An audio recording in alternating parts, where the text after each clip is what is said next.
Muy bien, entonces, como les había mencionado, eh, ahora vamos a ahondar un poquito más en el concepto de ortogonalidad, que es probablemente el más importante de los que se derivan de Producto Interno. Entonces, para esto, pues, o para hablar de las propiedades de los vectores ortogonales, lo primero que vamos a definir es un conjunto ortogonal.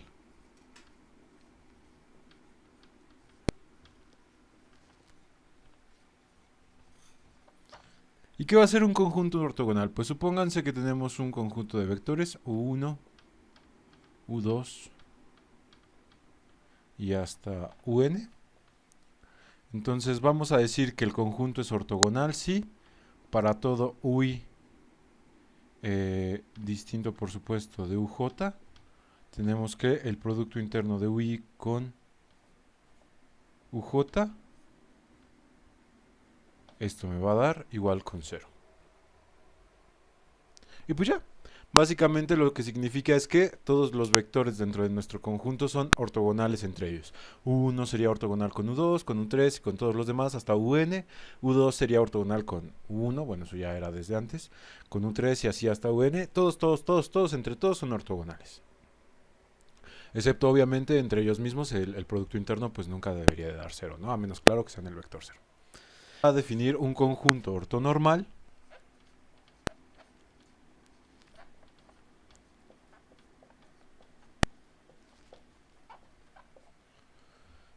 que va a ser lo mismo. Bueno, ahora le voy a poner con letras es E1, E2 y hasta EN. ¿Y qué tendría que suceder en un conjunto ortonormal? Lo mismo.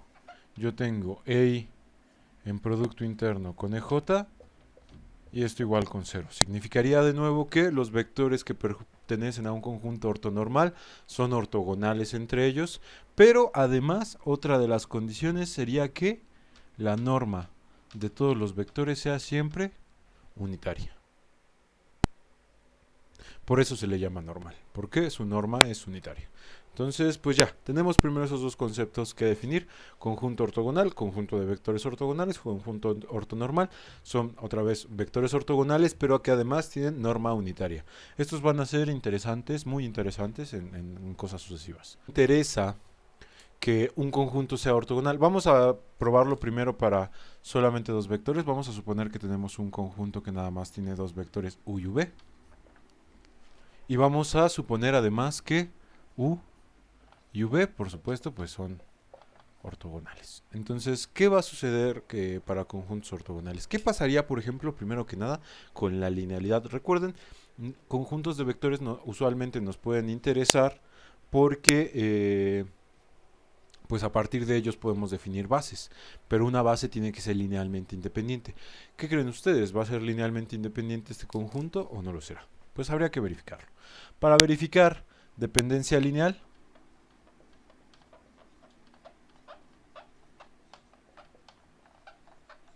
¿qué tenemos que plantear? Pues eso, la ecuación de dependencia lineal, que sería pues alfa 1 multiplicando el vector u más alfa 2 multiplicando al vector v igual con el vector 0. Si esto tiene como soluciones para alfa 1 y alfa 2 solamente 0, entonces sería independiente, linealmente independiente el conjunto. Si existe al menos una solución distinta de la trivial, entonces ya vamos a decir que el conjunto es linealmente dependiente. Que de nuevo recuerden, la dependencia e independencia lineal significaría que hay vectores dentro de nuestro conjunto que se pueden encontrar como combinaciones lineales del resto. Básicamente que nos están sobrando para razones de análisis. Entonces, bueno, ¿cómo va a ser este conjunto? ¿Dependiente o independiente? Pues vamos a verificarlo. ¿Cómo lo verifico primero? Pues supónganse que tenemos esto y voy a operar todo esto por el lado derecho con el vector u. Toda la ecuación completa. Entonces, del lado izquierdo de la ecuación, ¿qué me quedaría ahora? Alfa 1 por u más alfa 2 por v en producto interno con u. Y del lado derecho me debería de quedar pues el vector 0 en producto interno con u. Nosotros sabemos de propiedades que esto de acá va a dar el escalar 0, ¿cierto? Y del lado izquierdo podemos separar. Utilizando de nuevo propiedades del producto interno, pues esto me quedaría alfa 1 que multiplica al producto interno de u con u, más alfa 2 que multiplica al producto interno de v con u. Así lo podemos separar. Muy bien, dijimos que los vectores van a ser ortogonales, ¿cierto? Entonces eso significa que esta parte de aquí se va a hacer 0. Entonces esta ecuación se convertiría en alfa 1 que multiplica el producto interno de u con u, y esto igual con 0. Muy bien, ¿qué sucede ahora? Nosotros tenemos que esto es igual con 0. Eso significa que de aquí alguno de los dos vale 0, o alfa 1 o el producto interno de u con u. Pero el producto interno de u con u es un número positivo, ya lo habíamos visto. Es un número real positivo. Y si 1 es el vector 0, pues no da 0 nunca. Entonces, suponiendo por supuesto que 1 es el vector 0, porque en ese caso pues ni siquiera habría por qué analizar, porque cualquier conjunto que tenga el 0 ya es linealmente dependiente.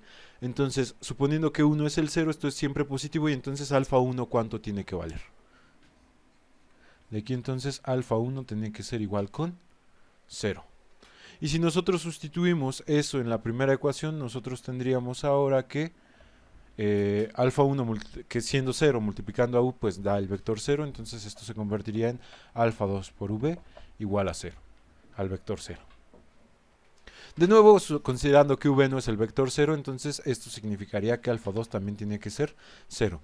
Y ya encontramos que alfa 1 y alfa 2 tienen que ser 0 si nosotros tenemos un conjunto de vectores ortogonales que no sean 0.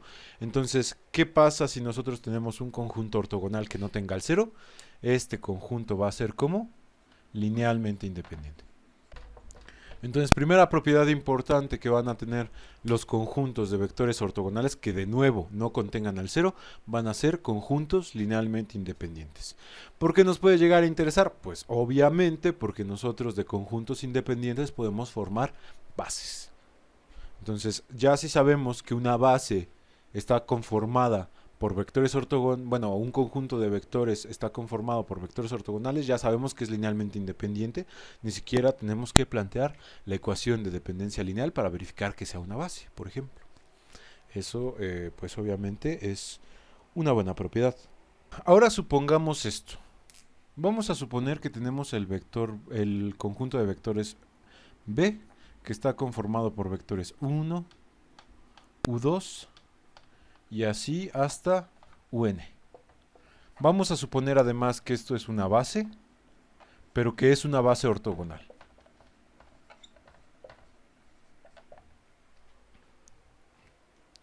Ya sabemos que pues por ser ortogonal todos sus vectores van a ser linealmente independientes, entonces bases ortogonales pues pueden ser bastante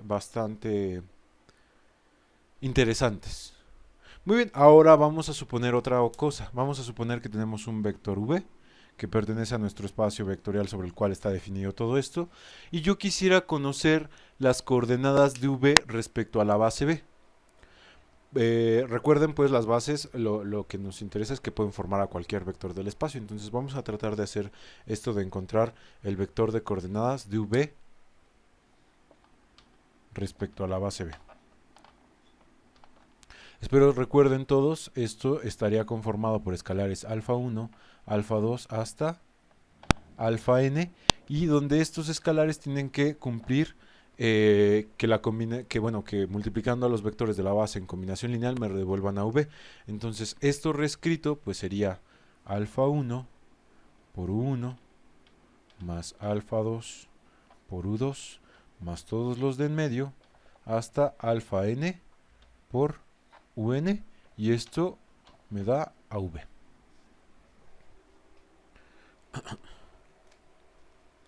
Ahora vean, voy a hacer lo mismo que hice para probar la dependencia lineal de un conjunto ortogonal. De este lado yo voy a operar con 1, ¿vale? Y entonces, ¿qué me va a quedar? Por el lado izquierdo me quedaría alfa 1 por el producto interno de u1 consigo mismo, ya separando, más alfa 2 por el producto interno de u2 con u1, más todos los de en medio hasta alfa n por el producto interno de un con u1. Y esto sería igual a el producto interno de v con u1. ¿Vale? Muy bien, pero partimos de la premisa de que el conjunto era una base ortogonal. Entonces, eso significa que estos productos internos de U2 con U1, todos los de en medio, y de U1n con U1 van a ser 0, porque estos vectores son ortogonales. Entonces, este se hace 0, y todos estos de en medio también se hacen ceros, hasta el enésimo que también se hace 0. Entonces, esta ecuación ya me quedaría ahora como alfa 1 por U1 en producto interno consigo mismo. Esto es igual al producto interno de V con 1. ¿Y por qué me interesa que la base sea ortogonal? Pues ya, muy sencillo, va a quedar porque encontrar los vectores de coordenadas, que son pues las alfas que componen a este arreglo de acá, para un vector respecto a una base ortogonal se vuelve trivial. ¿Y cómo es? Pues nosotros podemos encontrar estos escalares, alfa 1 sería pues el vector al que le quiero encontrar sus coordenadas en producto interno con 1 y esto dividido sobre el producto interno de U1 consigo mismo. Y así de sencillo puedo calcular yo los escalares que me permiten hacer una combinación lineal de los vectores de mi base y encontrar este vector, que no son de nuevo otra cosa sino los vectores de coordenadas. Se vuelve mucho más sencillo. ¿Por qué? Porque ya no hay que resolver todo esto. Si recuerdan, para encontrar estos vectores de coordenadas, lo que tenemos que plantear es esta ecuación y desarrollarla, llegar a un sistema de ecuaciones y resolverlo. Aquí se vuelve una fórmula, es un formulazo para una base ortogonal. Sencillo.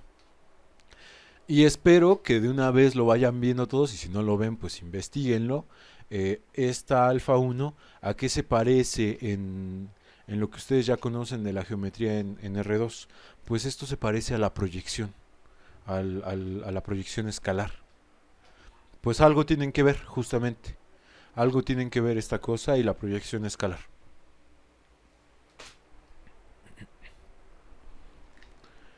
Muy bien, pero si ahora estábamos diciendo que las bases ortogonales son bonitas porque calcular los vectores de coordenadas respecto a ellas pues está más sencillo y está más cool, entonces ¿cómo encuentro bases ortogonales? Porque realmente pues una vez que yo tengo una base, esa base pues que sea ortogonal no está dado nada más del hecho de que sea base, habría que verificar si lo es, y si no lo es pues ya perdí, pues no. Resulta que siempre puedo ortogonalizar una base. ¿Y de qué va a ir este proceso de ortogonalización? Para explicarlo, primero me voy a ir a un ejemplito en R2. Supónganse que tengo dos vectores. Tengo un vector aquí y tengo otro vector acá. Este es un vector U y este es un vector V. Y estos no son ortogonales, por supuesto, ahí se ve que no forman 90 grados. Y yo quisiera tener un conjunto de vectores que sí sea ortogonales. ¿Cómo puedo obtener un conjunto de vectores que sí sea ortogonal a partir de estos dos? Muy bien. ¿Qué pasaría? Espero que estén de acuerdo todos conmigo, que existe el concepto de la proyección. ¿Y qué es la proyección? La proyección no es otra cosa sino la cantidad de un vector que pertenece a otro. Y entonces, por ejemplo, si yo proyectara este vector V sobre el vector U,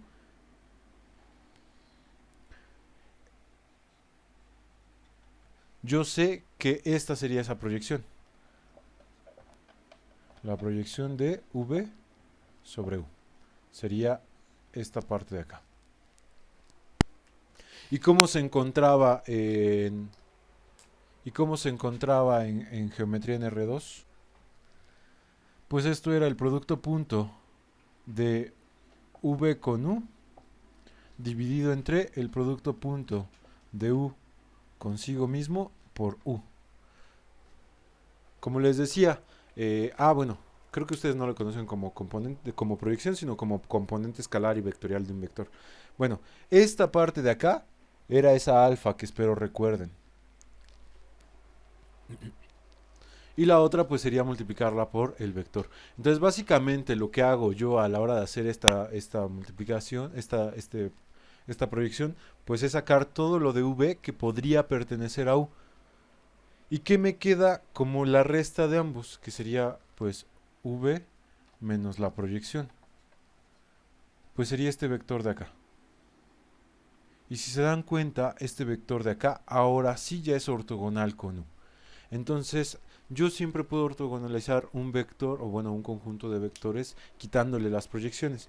Ahora ya para geometría de la que estamos, bueno, para álgebra de la que estamos viendo nosotros, que es álgebra lineal, pues cambiamos este producto punto por el producto interno. Y pues ya, básicamente así podemos ortogonalizar un conjunto de vectores.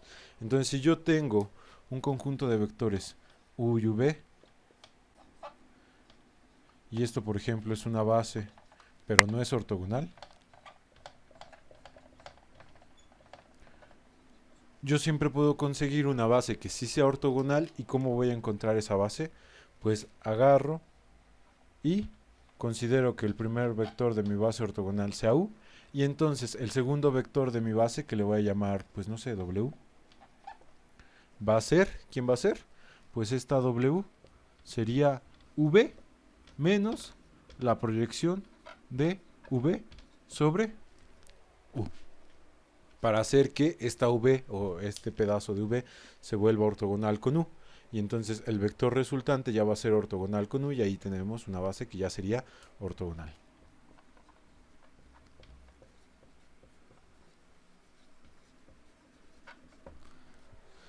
¿Y esto se puede generalizar para más de dos vectores? Sí, sí se puede generalizar para más de dos vectores. Y esa cosa, la generalización de esto respecto a más vectores, se conoce como el proceso de Gram-Schmidt.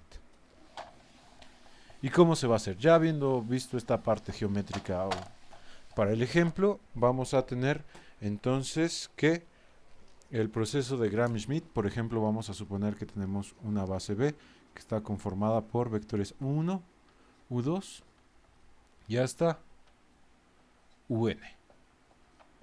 Y yo pues sé que estos no son ortogonales y los quiero ortogonales. Entonces vamos a definir ahora una base BO, B subíndice O, conformada por vectores W1, W2 y hasta WN, que estos sí ya van a ser ortogonales. ¿Y cómo defino estos vectores? Pues lo primero sería tener un vector de referencia, porque recuerden, la ortogonalidad se puede a partir de dos o más vectores. Entonces mi primer vector de mi base ortogonal va a ser un vector de mi primera base, el que sea. Aquí pongo el primero pues por sencillez, ¿no? Y entonces ahora, ¿cómo sería W2? Pues W2 tendría que ser, por supuesto, U2, pero yo quiero que este W2 ya sea ortogonal a W1, entonces habría que quitarle menos la proyección de ¿quién? De U2 sobre W1, que esto sería igual a U2 menos el producto interno de U2 con W1 dividido sobre el producto interno de W1 consigo mismo, y esto en dirección de W1. Así le quito yo la proyección para que se vuelva ortogonal. Y entonces así le voy haciendo con todos. Entonces, por ejemplo, un vector W3 tendría que ser ¿qué? Pues tendría que ser U3 menos ¿quién? La proyección de este U3 respecto a W1, para que sea ortogonal a W1. Pero también respecto a W2, porque yo quiero que sea ortogonal a ambos, no nada más a uno de ellos.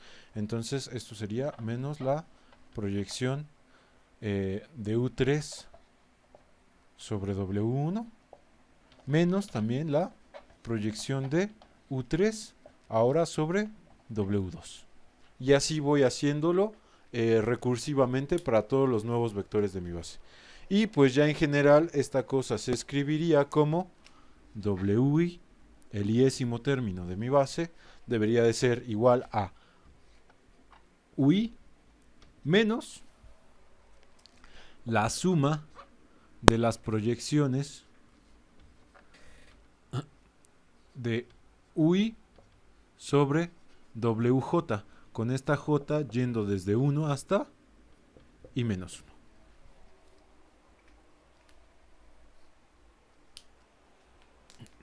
Y así podemos, a partir de un conjunto que no sea ortogonal, obtener un ortogonal, que pues sobre todo esto nos va a servir para bases. Y si la quiero normalizar, pues lo único que hago es que ya después de tener estas Ws, las divido entre su módulo, o entre su norma más bien, para hacerlas de tamaño unitario.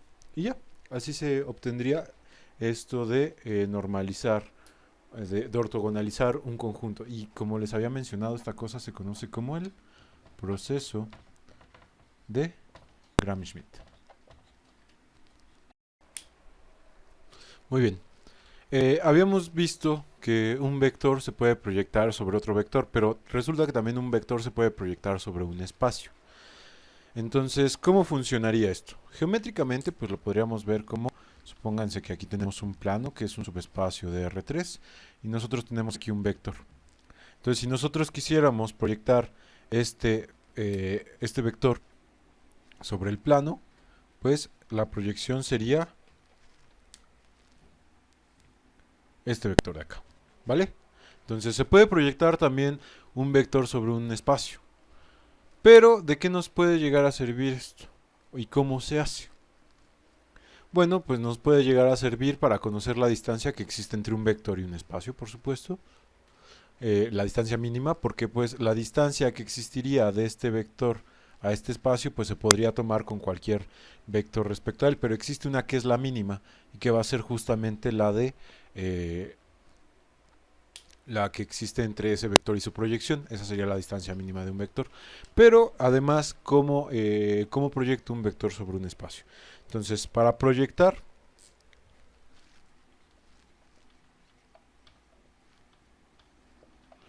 un vector sobre un espacio, lo primero que vamos a necesitar es que un conjunto B, que va a ser base de nuestro espacio, pero además este va a ser ortogonal. Necesitamos una base ortogonal del espacio sobre el que vamos a proyectar.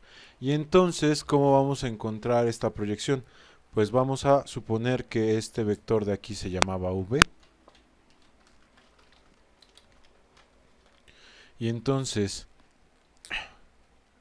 la proyección, que este subespacio se llama W mayúscula, entonces la proyección de V sobre el espacio W, ¿qué va a ser? Pues básicamente va a ser la proyección sobre todos estos vectores, pero solo si esta base ya es ortogonal.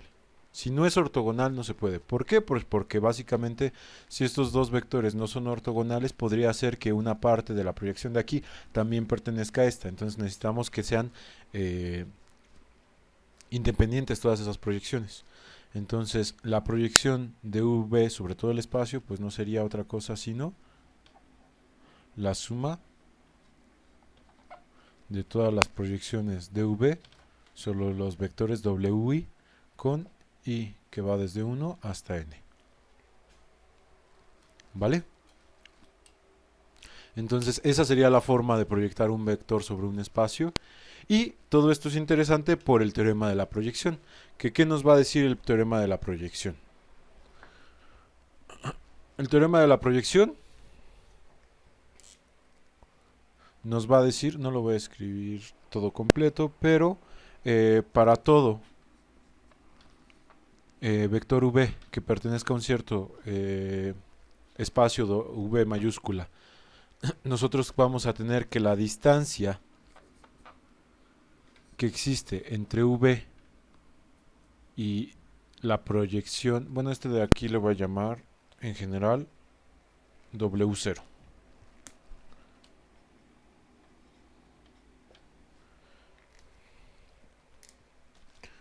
La distancia entre V y W0 va a ser siempre menor que la distancia entre V y cualquier otro vector W, donde W pertenece al espacio W mayúscula. ¿Qué significa el teorema de la proyección? Pues que la distancia mínima que existe entre v y cualquier vector de w es la distancia que va a existir entre v y la proyección de este v sobre el espacio w. Y es la que usualmente se conoce como la distancia entre un espacio y un vector.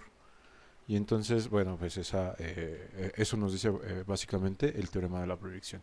Y según yo, con esto ahora sí, ya terminaríamos el tema de producto interno. Como les había mencionado, va a haber un video de ejercicios de puros ejercicios de producto interno que van a tener que ver con este teorema de la proyección y con todo lo que vimos antes. Y pues eso sería todo.